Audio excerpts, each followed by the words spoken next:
The acceptance of Imam Ali is essential to Islam itself. It is a condition for Islam. Otherwise, without it, it would not be Islam at all. Let's start right away and go to the Quran.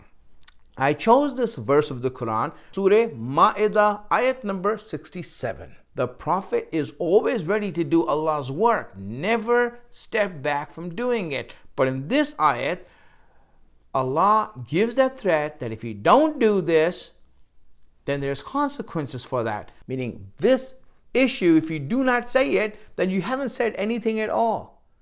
All that you have said is going to be worthless if you don't give this message. Let's now just go and find out what is that one thing in Islam that Allah is speaking about in this ayat, that if you do not do this, then the rest of the Islam is not accepted, and the person who's rejecting this is called a kafir by Allah.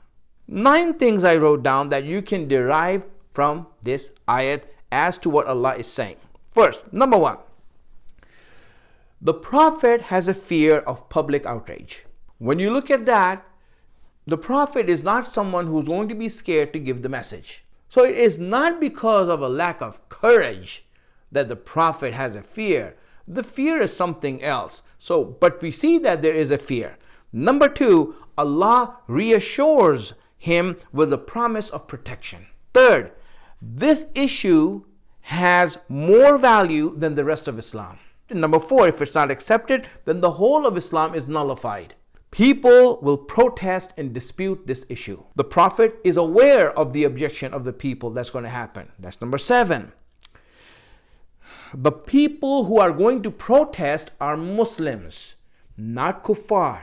And number 9, this ayat and the issue about this ayat is going to change Islam into kufr. Meaning anyone who claims to be a Muslim, if he rejects this issue, is going to become a kafir. Allah is speaking to these Muslims, and we need to understand that first, because we need to know the audience at that moment. Muslims are not the same type.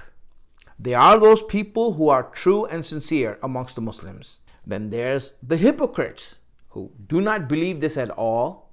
In fact, they ridicule it. Then you have the simple-minded people. And then there's the 5th group of people who follow the law of the land. They're citizens of the country. When we look at these people, the message, if has to be given regarding this important issue, that Allah is saying that if it's not accepted, then the rest of Islam is not accepted, cannot be given in some normal setting or an ordinary circumstance. It has to be special, and that's why the ayat came down, but the occasion was delayed. And that occasion came in Ghadir Qum. Rasulullah, in the middle of nowhere, stopped the caravan, called the people back, waited for the people to come who were lagging behind, and everyone in the middle of nowhere is wondering, why did we stop here for? It had to be done that way, so it remains in the minds and hearts of people forever that this message is not just any ordinary message, it is the central crux of Islam. Without it, there is no Islam. And that's when everyone was gathered, the stage was set. Rasulullah, in that special gathering, brought out Imam Ali in front of the people, announced his leadership, and he made him the successor and said, he is my successor, Allah's representative, and your leader after me. And after saying that and establishing Imam Ali as that,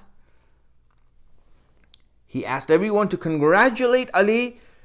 No other ayat, if you look in the history of all the ayat that came down in the Shan and Nuzul of every ayat that came down, no ayat got this sort of treatment that this ayat got. Allah says, after revealing it, Al-Yawm akmaltu lakum dinakum. Today I have completed your religion. Meaning without this, religion is incomplete. I'm pleased with Islam as a religion. In other words, without this, I am not pleased. Anyone who opposes this message of mine is going to be branded and kafir and infidel, and he is going to get the punishment of an infidel.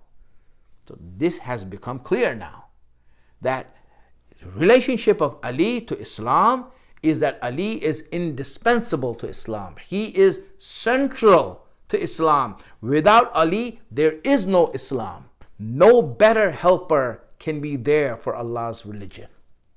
No better person can be there to save Allah's religion.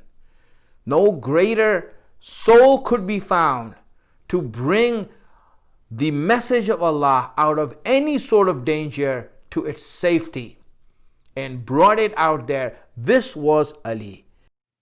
Allahumma salli ala Muhammadin